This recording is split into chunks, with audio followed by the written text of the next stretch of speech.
Bismillahirrahmanirrahim. Assalamualaikum warahmatullahi wabarakatuh. Perkenalkan, nama saya Hendy Octavia Landari dengan NPM 2111060121. Kelas Pendidikan Biologi F, mata kuliah Bahasa Indonesia dengan dosen pengampu Bunda Nela Dewi Hendrika. Di sini saya akan menjelaskan sedikit materi dari artikel yang saya buat yang berjudul banjir. Penyebab banjir dapat beragam sesuai dengan kondisi suatu wilayah.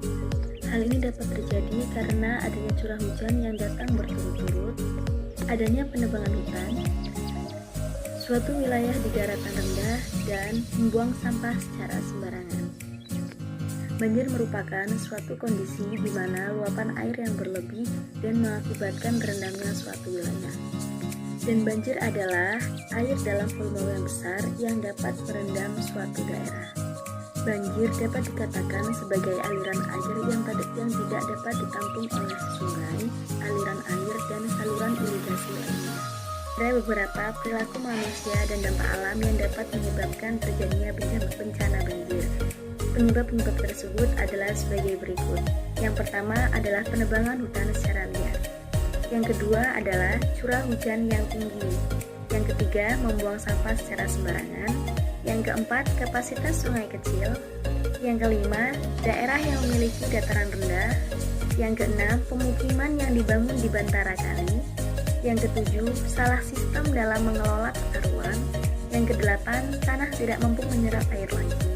Yang kesembilan, pemakaian air tanah yang tinggi. Dan yang terakhir adalah tinggal di daerah resapan air. Tadi saya sudah menyebutkan beberapa perilaku manusia dan dampak alam yang dapat menyebabkan banjir. Nah, sekarang saya akan menyebutkan beberapa antisipasi atau solusi dalam mengantisipasi terjadinya banjir yang biasanya disebut dengan 10M. Apa itu? Mari kita dengarkan penjelasan. M yang pertama, membuat saluran air. M yang kedua, membuang sampah pada tempatnya. M yang ketiga, membersihkan saluran air.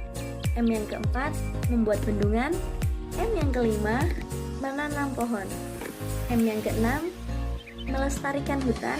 M yang ketujuh, membuat lubang di pori. M yang kedelapan, menggali sumur. M yang kesembilan, menggali sungai. Dan M yang kesepuluh adalah membuat paving stone.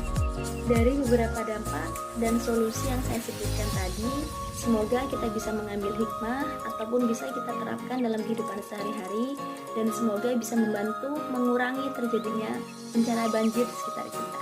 Terima kasih. Assalamualaikum warahmatullahi wabarakatuh.